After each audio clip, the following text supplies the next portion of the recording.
Welcome back to the IBSP. Here's your host, Foxy New.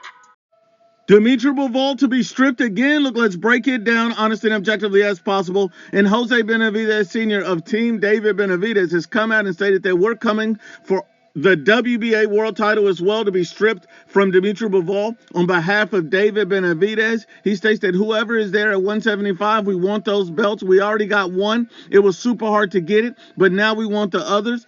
David is the normal champion, the regular champion with the WBA. Dimitri Bivol is the super champion, and we're going to have to make something happen there. So basically saying that they want this man stripped of the WBA belt as well. If he's not willing to fight David Benavidez, he also goes on to state that I think that Dimitri Bivol was avoiding the fight with David. He knows that David is a tough and a dangerous fight. Now, here's the thing about Jose and Team Benavidez and David. I think that David and Bivol is an excellent fight. That's a fight I do want to see, and I think that David has earned the fight. I'm not against the fight at all. I do think after the trilogy, there's a high likelihood that that fight could happen.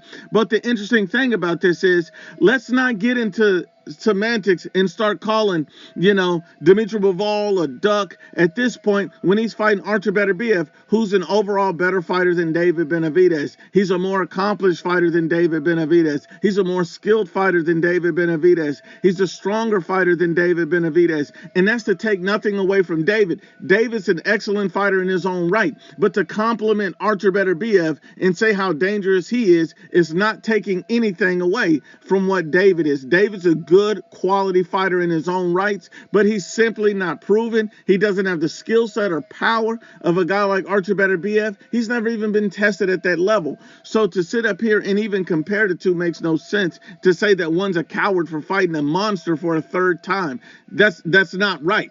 Now, here's another thing about all this. We've seen Dimitri Bivol's track record. The man has shown you time and time again he's not afraid to get in the ring and fight tough opponents. I mean, literally fought Zurdo Ramirez, who's better than David Benavidez. He fought Canelo Alvarez, who's better than David Benavidez. He's fought, Artur Beterbiev, who's better than David Benavidez. And that's no shade at David, but he just fought three guys who's an enormous challenge compared to David Benavidez with three different styles. Why are we sitting up here calling Dimitri Bivol a coward when he's clearly not? Now, one thing I will tell you is, instead of focusing on getting Dimitri Bivol stripped of another world title, because that's not going to get you the fight you want, that's not going to have things happen the way you want, the best path for David Benavidez going forward is to fight a guy like Callum Smith, the next best available fighter, and demolish him.